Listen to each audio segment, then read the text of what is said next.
This meeting to order. Today, the committee will consider 8 bills: S195, Keweenaw Bay Indian Community Land Claim Settlement Act of 2023, S382, Puyallup Tribe of Indians Land into Trust Confirmation Act of 2023, S910, a bill to amend the Grand Ronde Reservation Act and for other purposes, S1286, a bill to amend the Siletz Reservation Act to address the hunting, fishing, trapping, and animal gathering activities of the Confederated Tribes of Siletz Indians and for other purposes.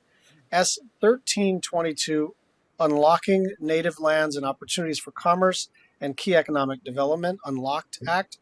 S1987, Fort Belknap Indian Community Water Rights Settlement Act of 2023.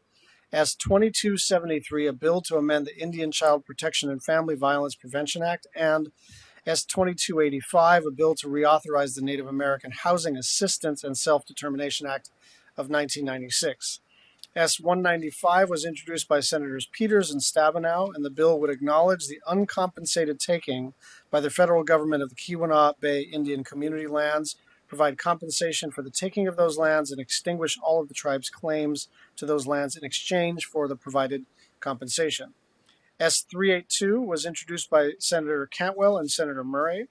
The bill would transfer into trust 3 separate parcels totaling approximately 17.264 acres, currently owned in fee simple by the Puyallup tribe. S910 was introduced by Senators Merkley and Wyden. This bill would provide the Confederated Tribes of Grand Ronde the ability to pursue land claims in the state of Oregon following the termination of that right under a 1994 amendment to the Grand Ronde Reservation Act. S1286 was introduced by Senator Merkley and Wyden. This bill would authorize the Siletz tribe in the state of Oregon to replace, amend, or otherwise modify the hunting, fishing, gathering, and trapping rights of the tribe through a new government-to-government agreement. Senator Murkowski and I introduced S1322, a bill to amend the Long-Term Leasing Act to authorize all federally recognized tribes to issue leases of up to 99 years and expand the Tribal Hearth Act authority to rights of way. S1987 was introduced by Senators Tester and Daines. This bill would authorize and ratify the water rights compact entered into by the Fort Belknap Indian Community, the United States, and the state of Montana in 2001. The act would also transfer certain lands into trust for the tribe, providing critical water infrastructure and funding, settle the tribe's water rights claims against the United States, and provide mitigation measures for non-Indian water users. S2273 was introduced by Senators Lujan and Collins.